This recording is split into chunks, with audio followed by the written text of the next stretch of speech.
Hello!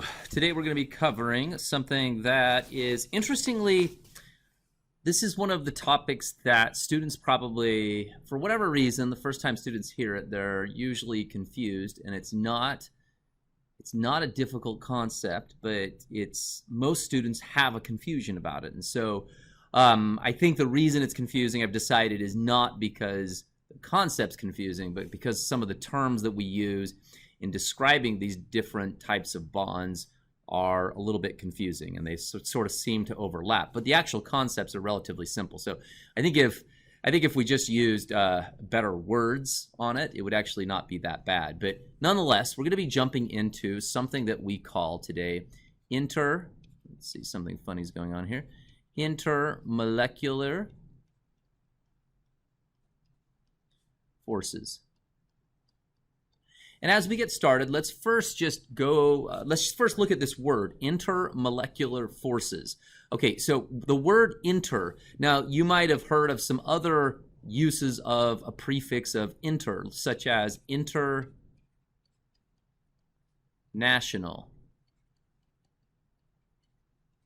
Okay, international, that's the same prefix. That means between two different nations.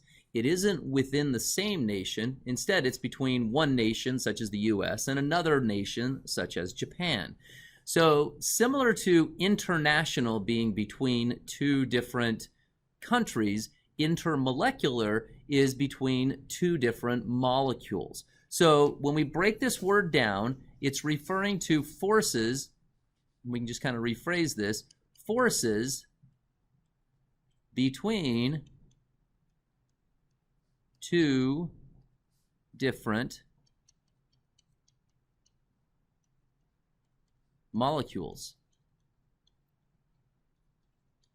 Okay, so what we're going to do, and I think this is where some of the confusion can come in, is that we're not sure where to put intermolecular forces with other forces we've talked about, such as the forces that hold the molecules themselves together. So what I'm going to do in this video is I'm going to go through all of the different types of bonds. And we're going to talk about 5 different types of bonds that you should be familiar with. And we're going to go from the strongest type of bond to the weakest type of bond. And as we go through that, hopefully it'll help you put everything together. Okay, I'm going to change colors just a little bit here. Let's see here. Just not really any reason. I'm just, switching things up a little bit. Let me try it. Let's do a red here. That seems to be better. Okay, so the first type of bond, you know what, actually, I'm going to do too. Hold on. Okay, let's put these in blue for a second. So the first types of bonds that we put in blue are going to be not intermolecular forces, meaning between two different molecules, but rather intramolecular forces, which means within one molecule. Okay, so, and you'll see what I'm talking about as we go through that. So in blue, I'm going to put these intramolecular forces. So we're going to kind of go to a different topic and then come back to intermolecular, but by seeing everything, I think it'll be easier to put these together. So let's first look at intramolecular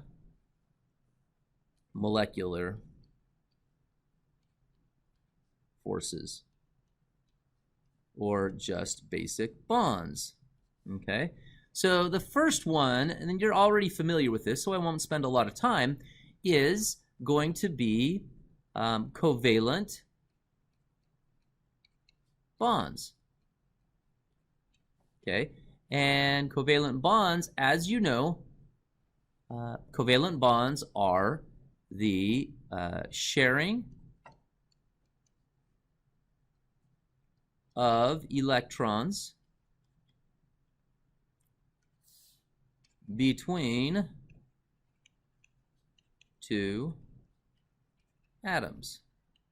Okay, so a good example, we could have a whole bunch of examples of covalent bonds.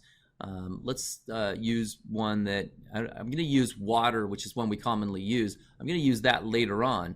Let's use the bond. Here's a good example, the bond between two hydrogen atoms. Okay, so you've got a H with a We've got two hydrogen atoms. This is H2, okay?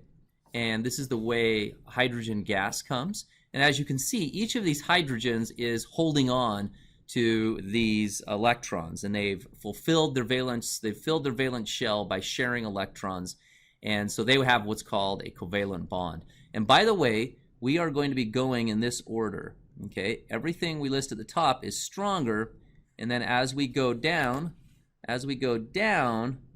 things will get weaker. So as we start at the top, everything we list will be stronger to weaker. Okay, and so the second type of bond is called an ionic bond. And in an ionic bond, electrons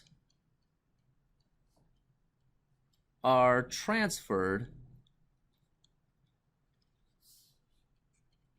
from one atom to another,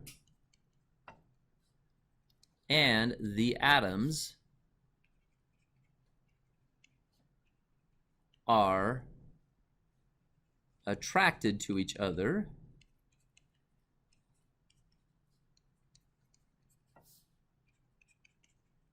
by electrostatic forces.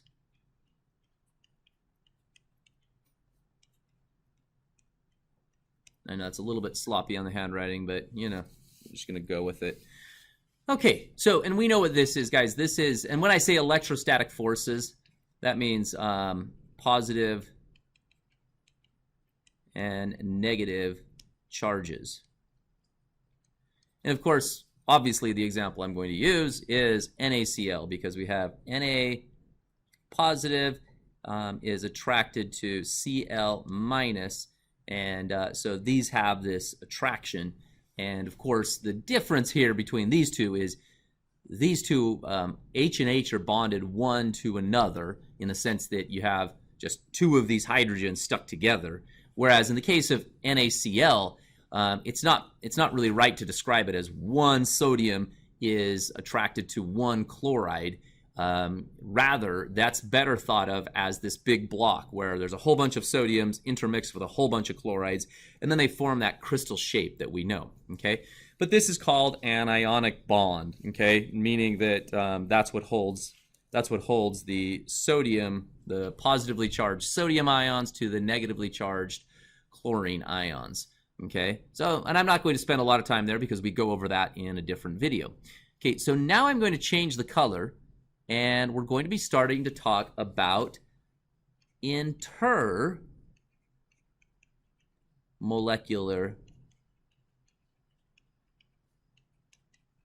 forces.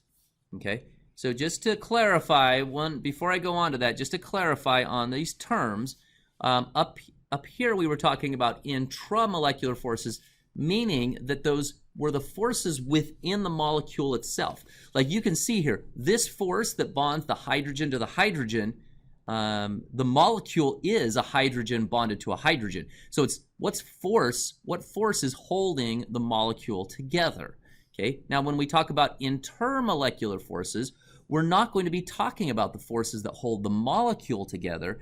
Instead, we'll be talking about the forces that hold one molecule to another molecule. And you'll see what I'm talking about here in this first example, which will be a familiar one. This is where we're going to use our example of water, H2O. Now I'm going to put a number 3 here, even though maybe I should restart the numbering because I'm talking about intermolecular forces. But I want you to see that what we're going through is 5 different types of forces. 3 of them will be intermolecular, 2 of them are intramolecular, meaning they're within a molecule, inter meaning they're between 2 different molecules. Okay, so the first one we're going to talk about is a hydrogen bond. And this is probably, just because of the name, it is probably the one that causes the most confusion. It's not a confusing concept, it's just that that name, I think, throws people off, and I'll show you why I think people get thrown off. Okay, so a hydrogen bond occurs when you have a polar molecule. I'm going to put a, let's redo this one word here. We're going to say a strongly, I don't know if that's the best adjective there, but we'll say a strongly polar molecule formed by a hydrogen bonded to a nitrogen, oxygen, or sometimes I do that commonly, or fluorine. So, okay, you have a hydrogen bond occurs when you have a strongly polar molecule formed by a hydrogen bonded to a nitrogen, oxygen, or fluorine. Okay, this molecule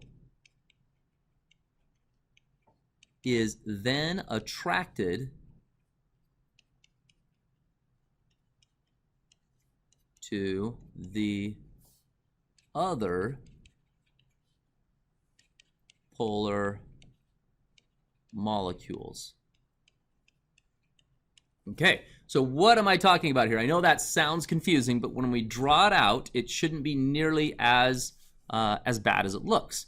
Okay, it's actually pretty simple. Okay, so let me give you the example here, and we're going to look at water. So there's two things we have to figure out when we're deciding if we have a hydrogen bond. So number one, so we have to figure out if the molecule is polar. Okay, so that's number one. And then number two, we have to figure out, so we have to first ask, is the molecule polar? And then secondly, we have to ask, do you have a hydrogen bonded to a nitrogen, oxygen, or fluorine? Those are the two questions you have to ask. If the answer is yes to the first one and yes to the second one, then you do have hydrogen bonding. And I'm going to give you an obvious example of this, one that we see every day, and that, of course, is the case of water. Okay, first of all, let's look at water. We've got an O bonded to an H, bonded to an H. Okay, now the reason it has this bent shape, which is critical to the fact that we actually have life on Earth, is because of these lone pairs up here on the oxygen. Okay, so in the case of oxygen bonded to hydrogen, like this, okay, we look at the bonds first. Do we have polar bonds first? We have to ask that. Okay, and in this case, if we look at a chart of electronegativity, now remember, with electronegativity, let me just look at a quick, let's look at a periodic table here, and then we'll... Now remember, with electronegativity, the atoms get more electronegative, or the elements get more electronegative. I know it's hard to see my pen on this, and you might not be able to see it at all. But at the top right, like in the case of fluorine, which is element number 9, that is where the elements are the most electronegative. As you move to the left side of the periodic table, they get less electronegative. Now, it just happens that hydrogen's always got its own little case, of course, but hydrogen is much less electronegative than nitrogen, oxygen, and fluorine.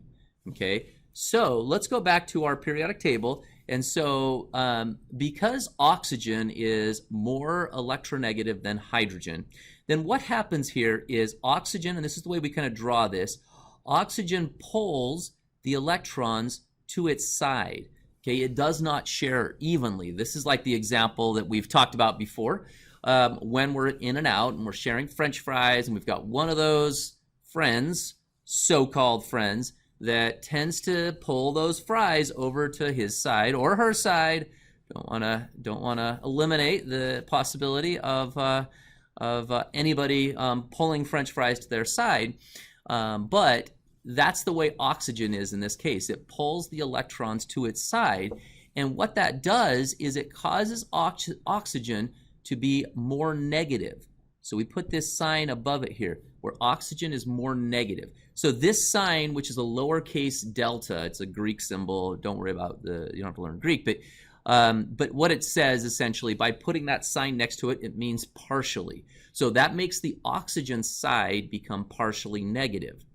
And when those electrons, and when we're talking about those electrons, we're talking about these shared electrons that get pulled to the side of the oxygen. So like at in and out, when your buddy pulls the electrons to his or her side, on the side of the hydrogen then, what happens is on this side of the bottom side of the molecule here, we get a partially positive, okay? So we're able to establish two poles, okay? So when we're able to establish two poles, then we can call this, we know that this is a polar molecule. So to the first question, we have answered yes, we have a polar molecule. The second question we have to ask right here is, do you have a hydrogen bonded to a nitrogen, oxygen, or fluorine?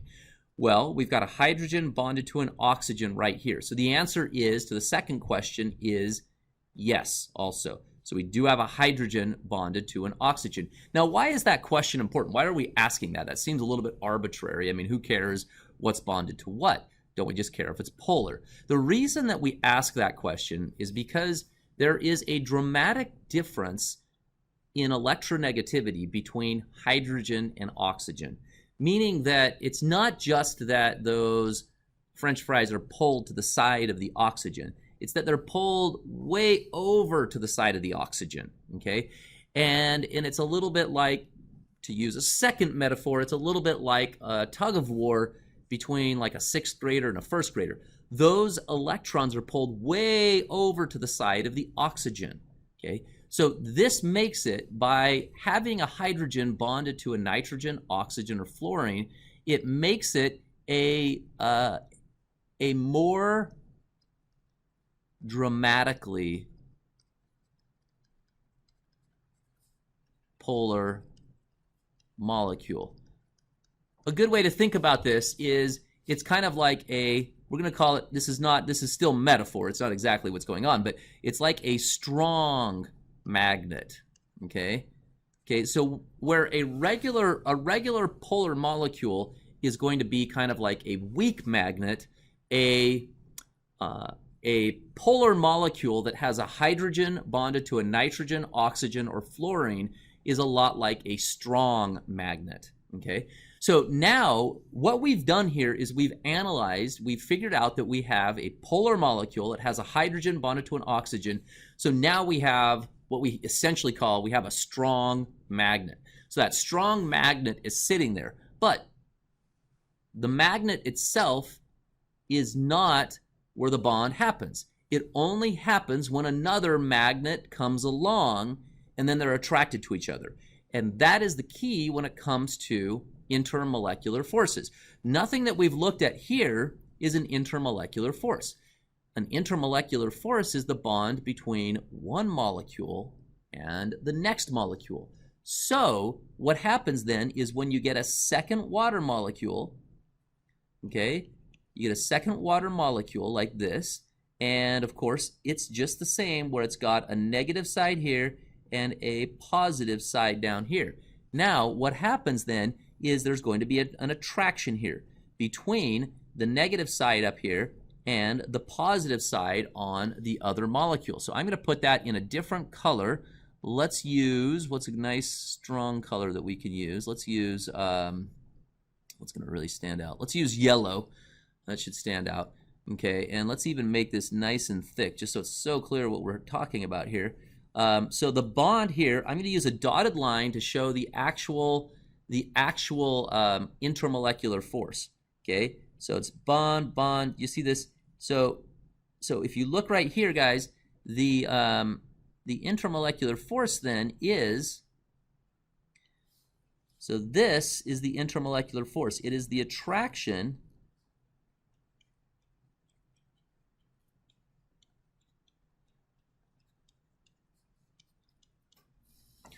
The intermolecular force is the attraction between the positive side of one water molecule and the negative side of the other water molecule. Okay, so be really clear on that. That intramolecular force is not the hydrogen bonded to the oxygen. That's a covalent bond.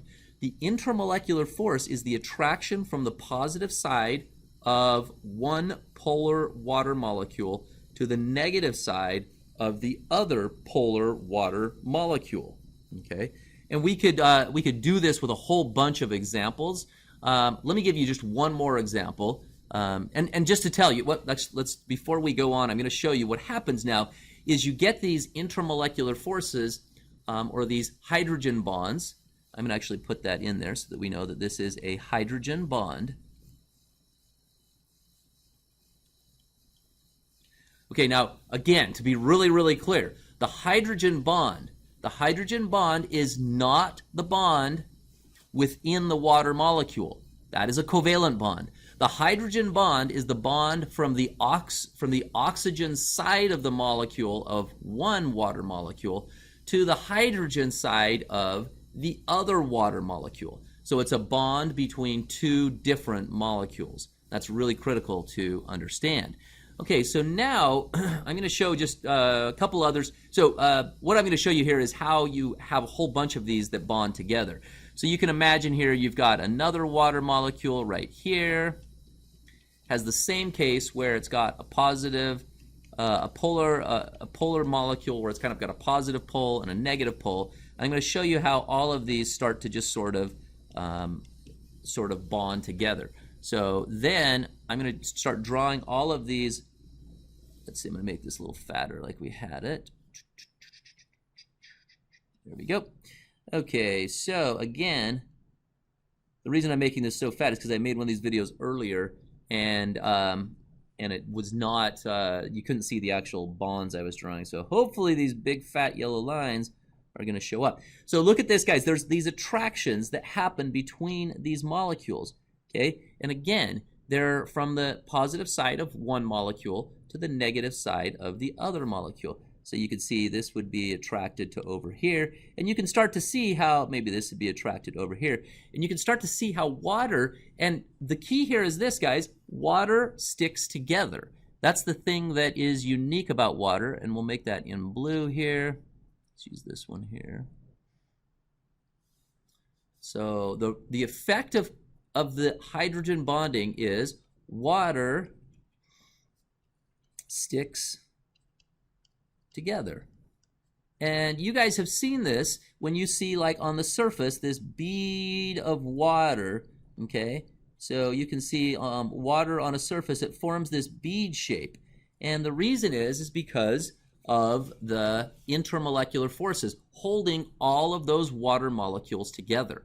Okay, because these hydrogen bonds, these are all hydrogen bonds, they're intermolecular forces, and they hold those water molecules together. And the effect is, yeah, you get this beaded shape. You also can see, like, when you pour water, you can see how all of those little water molecules stick together in a string. You can stretch water. You can, like, put your finger on some water and pull your finger over, and all of the water kind of falls in line. So there's a lot of features of water that are all because of these intermolecular forces, which is what we call, in the case of water, hydrogen bonding that happens. So the hydrogen bonding in water is what causes this beaded shape. It's what causes the string of water to stick together. You can actually put a magnet next to it, and it'll actually bend it slightly. You can, or not a magnet maybe, but a something that, for sure, something that is that has static forces in it will actually bend that stream of water. And you can also, another thing that's really common is you guys have seen when you see those little bugs that can walk on the water. That's all because of these intermolecular forces. And it's also the same reason why when you jump into the water, why you feel that slap with the water. That's the surface tension. That's all caused because of these hydrogen bonds between water molecules. Okay, so hopefully we're really clear now on what a hydrogen bond is and what an intermolecular force is. So now let's talk about the next type of intermolecular force, And that is going to be a next type of intermolecular force, number 4. And this will be what we call a dipole-dipole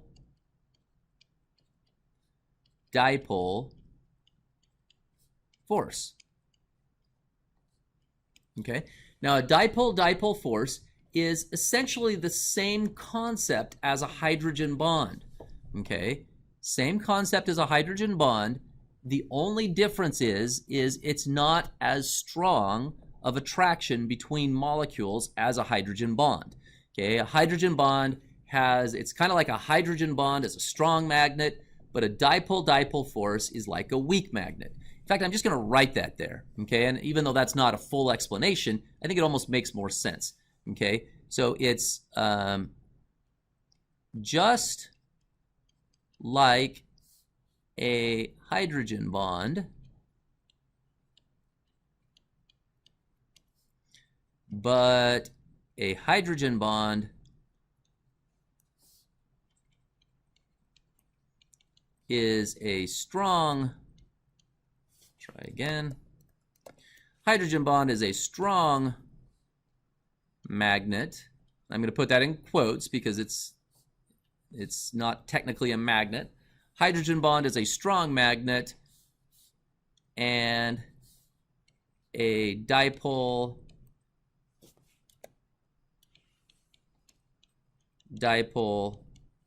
force is the attraction between two weak magnets. And then the difference is here is that it does not require, and maybe I'll make a note here. So so how do you figure out if you have a dipole-dipole force? So you say, A, do you have a polar molecule? So that's really the only question you have to ask is, do you have a polar molecule? And the part that you don't have to worry about, in the case of hydrogen bonds, you needed a hydrogen bonded to a nitrogen, oxygen, or fluorine. In the case of a dipole-dipole force, you do not need, let's just put that there, that it does not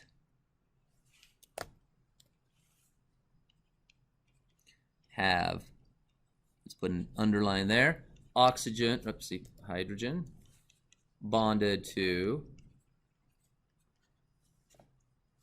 nitrogen. Sorry, let me just pull my sheet up here. Wait. Sorry, I just got to stretch my sheet out here. It does not have a hydrogen bonded to nitrogen, oxygen, or fluorine, okay? Because that would make it a hydrogen bond. Okay, so I am going to, give me just 1 second here, I'm going to give you some examples. Okay, so the example we're going to use is, here's a simple example.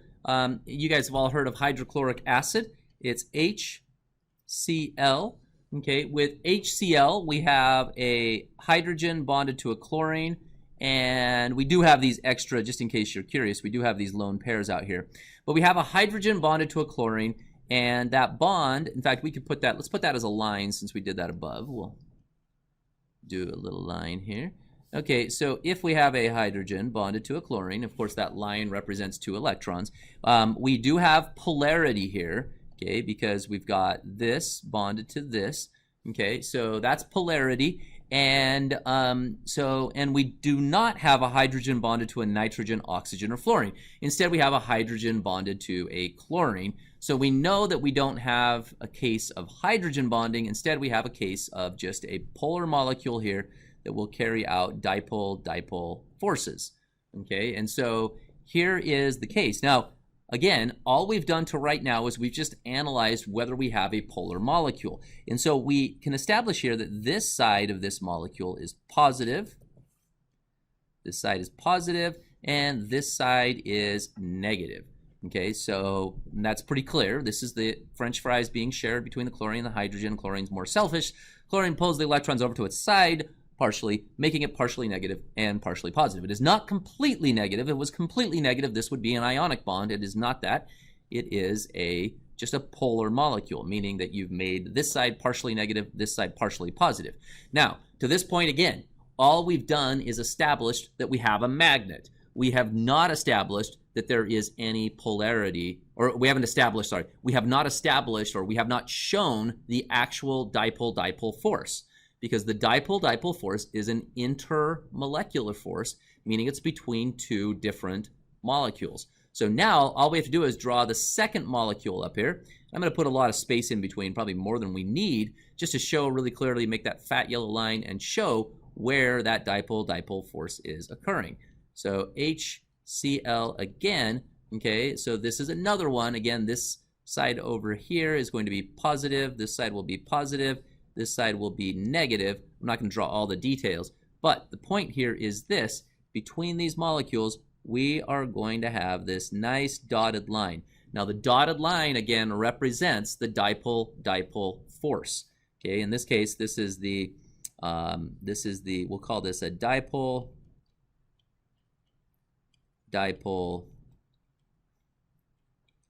force. I know that's a funny name. It sounds like, you know, somebody is just repeating themselves.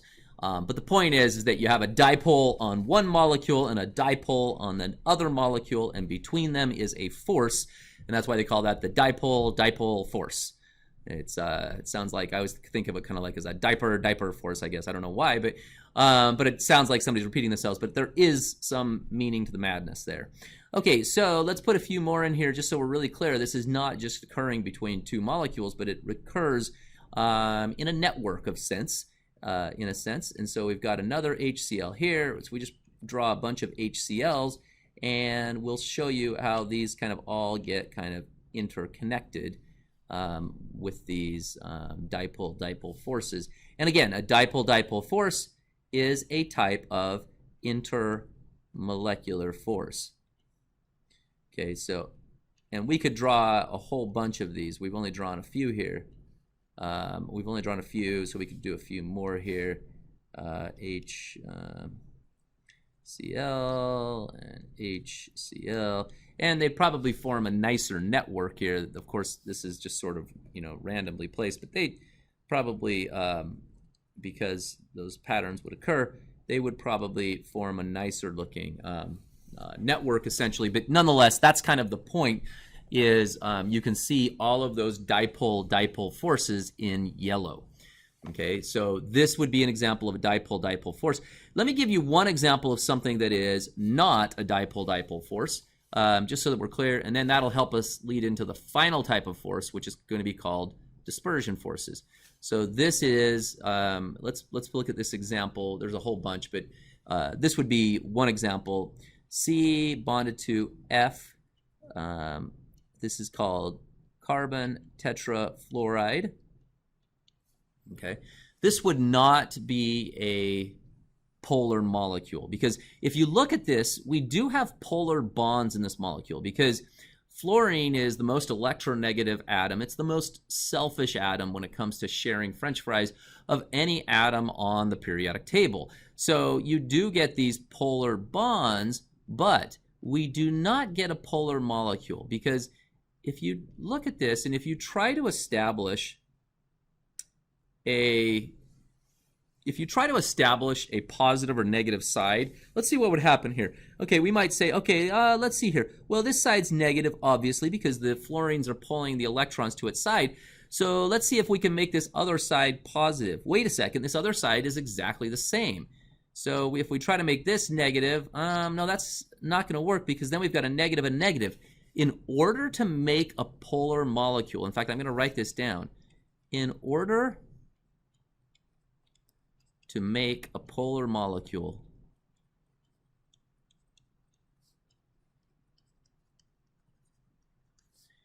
you need to be able to establish a clear negative pole, put negative, and positive pole. Okay, and in this case, you can see here that we're not able to do that because the top is exactly the same as the bottom. And so there's another way we describe this. You need asymmetry. I might have spelled that wrong, and if I did, my apologies. Okay, so you need asymmetry, and in this case, you can see you don't have asymmetry. The top is exactly the same as the bottom. We're not able to establish a positive and negative side. Therefore, this is not polar. Let me just give you one contrasting example here, just so that you can see the difference.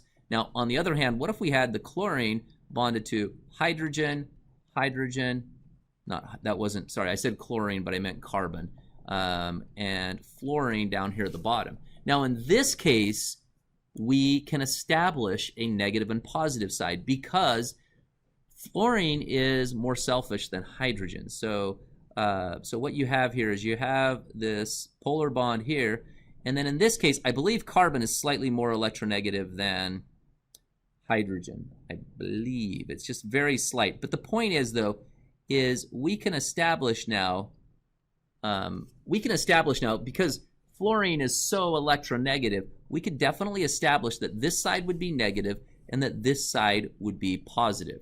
Okay, so that can be something we can establish.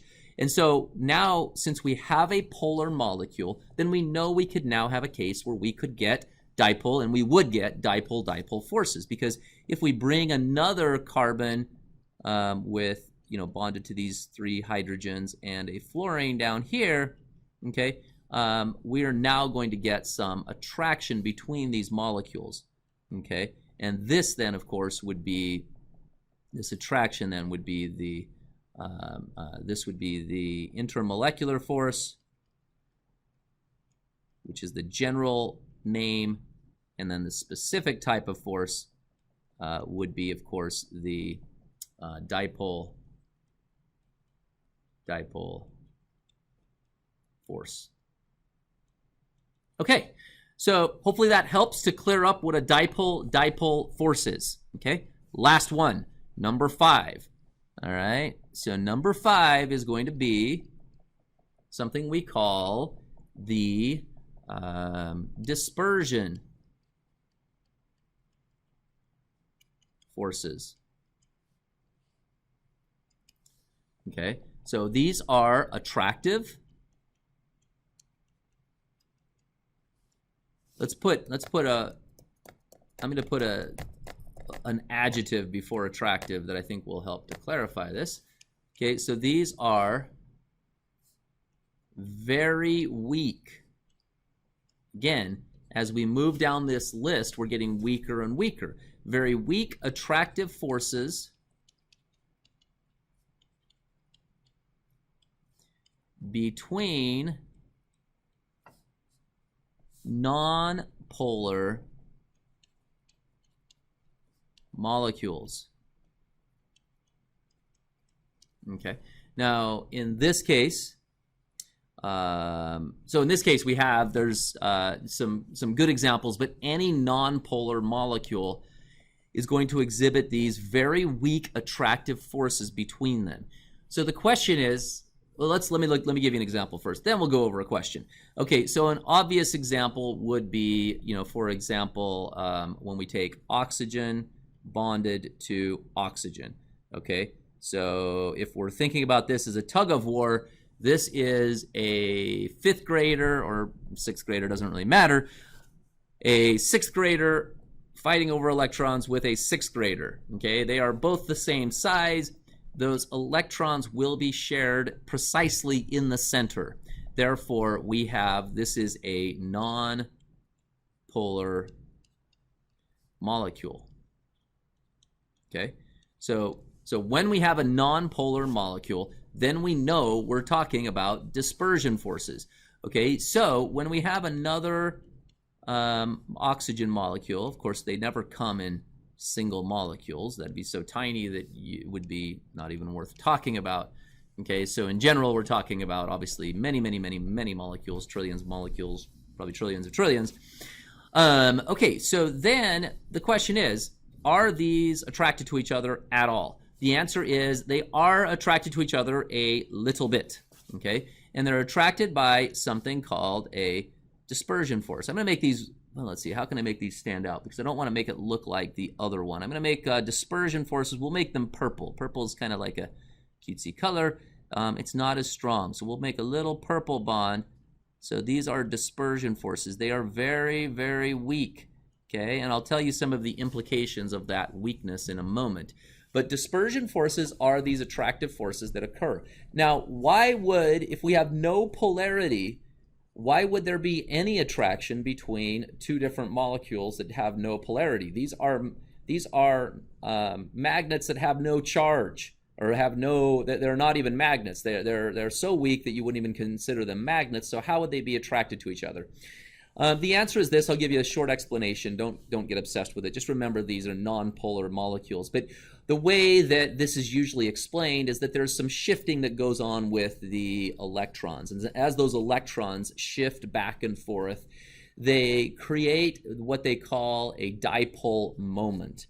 Okay, meaning that as those electrons randomly shift back and forth for a moment, then they will create a positive and sort of negative side to those molecules, making it so that as those molecules and that shifting of electrons, as that lines up, then a very weak bond can form between one molecule to the next molecule, okay? So again, don't get worried about the explanation. It almost seems a little bit forced in a sense, but it is how those forces occur. It's just this random shifting of electrons that just occurs, and then what happens is that all of those molecules kind of line up so that as those temporary positive and negative poles show up, it causes a little bit of an attraction. Now, the only thing you really need to know is that dispersion forces occur between nonpolar molecules, and they are very weak. Now, there is one other thing, actually, that is important to know about dispersion forces, and that is this. And I'm going to put a little star next to it here. The greater the molecular weight, I should say mass, the greater the molecular mass of the molecule, the stronger the dispersion forces. Okay, so let me give you one example. In biology, there's a whole bunch of very large nonpolar molecules, and they're usually known as fats and oils. Okay, and in fact, when you put grease on a chain or something like that, or you feel that slimy feeling when you have oil on your fingers, that's because of these weak intermolecular forces. So water in your fingers will be more grabby. Okay, you'll feel it'll kind of feel a little, I mean, it's kind of a funny word to use, but you could say it feels a little stickier in a sense, whereas oil feels more slippery. Okay, and that's because oil is nonpolar, and the bonds between the oil molecules are very weak, and they slide past each other easily, whereas the bonds between the water molecules, those hydrogen bonds, are stronger, and that's why it feels kind of like stickier in a sense. Even though I know that term's a little funny to use in that context. Okay, so let me just give you that example of a larger one. So you'll see these hydrocarbons, and I could put as many carbons as we want. We could go all day, but I know that you are thinking, I think I get the point, Mr. Madsen. I think we're good to go. But this would be an example of a large hydrocarbon. Another thing that hydrocarbons are well known for is like gasoline, petroleum. That's made up of hydrocarbons, very large hydrocarbons. In fact, the term octane that you've heard, octane is 8 carbons. That's what that refers to, and it would look like something like this. In fact, this would be octane. This is an octane molecule here. Okay, and I believe it's octane. Yes, it is. And so this would be an octane molecule, and this is a larger molecule. And so when you get another octane molecule below it, then there's going to be some attraction. 1, 2, 3, 4, 5, 6, 7, 8. There's going to be some attraction between these two molecules. And I know that I'm making this extremely sloppy, but hopefully you get the idea that it's got a lot of hydrogens on it.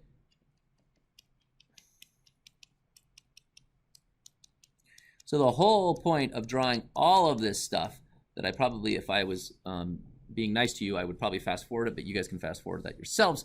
The whole point of drawing all of this is just to show you that we have now this attraction that will occur. Let's actually use this one right here, the purple that we're going to do. Okay, so we have now this attraction that's going to be occurring between these two molecules. And this attraction that I'm showing, okay, I'm doing it with little dots. So this attraction in purple is going to be the dispersion forces, which of course is another type of, the more general category is another type of intermolecular force. Now, the last thing we're going to do is we're going to talk about, like you might be asking, well, what types of questions might I ever see around the question of, let's switch to a different color here. What types of questions might I see, and why do intermolecular forces matter? Let's put that question right here. Why, make it a little fatter, do intermolecular forces matter? Well, they matter in a lot of ways, but probably the most important thing that we're going to be concerned about is this, okay? And I'm going to put a star by it. The stronger the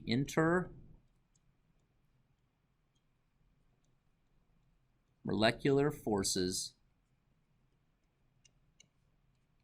the lower, or I'm sorry, let's rephrase that. I stressed it and now I need to take that back. The stronger the intermolecular forces, the higher, try again, the higher the melting point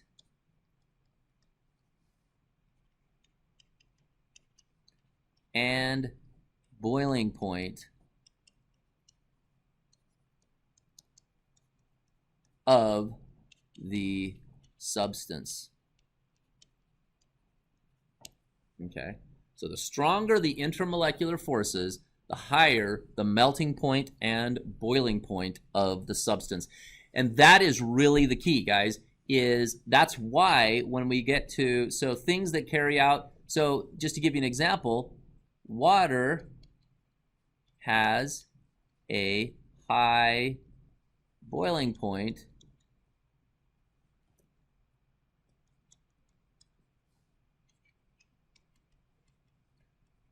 compared to carbon dioxide. Okay, so water is a liquid at room temperature, which is really important to our survival on this earth. CO2 is a gas at room temperature. In fact, in order to make CO2 into a non-gas, into a solid, that's what dry ice is, you have to have extremely cold temperatures.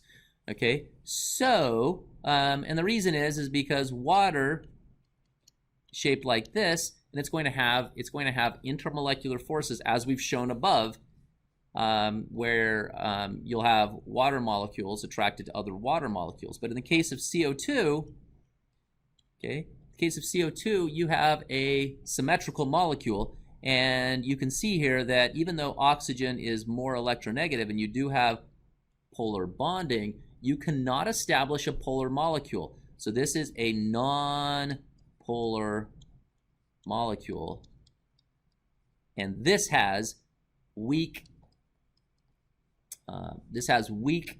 intermolecular intermolecular forces. And the only type of intermolecular forces it has is dispersion forces. Whereas this one is a polar molecule,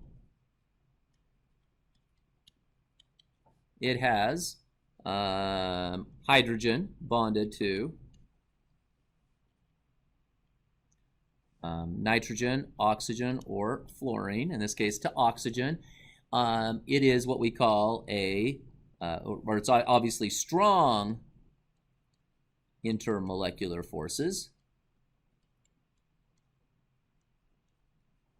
Try that one again. Okay, molecular forces.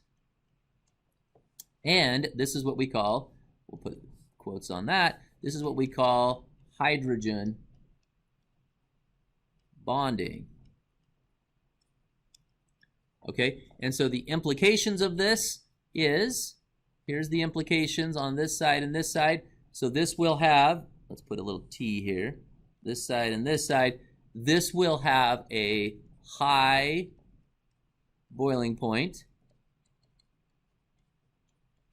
This will have a low boiling point. This will have a high melting point. And this will have a low melting point. And just to give you a visual to finalize this, the reason water would have a much higher boiling point than CO2 is because obviously those molecules hold on to each other more strongly. And so you can imagine that as the temperature heats up in that pot, as it heats up, those water molecules are able to hold on to each other and grip onto each other. And it takes a lot of energy to break those water molecules apart and make them become a gas. Okay? Whereas in the case of CO2, their attraction to each other is very, very weak. So a little bit of heat and they're off on their own.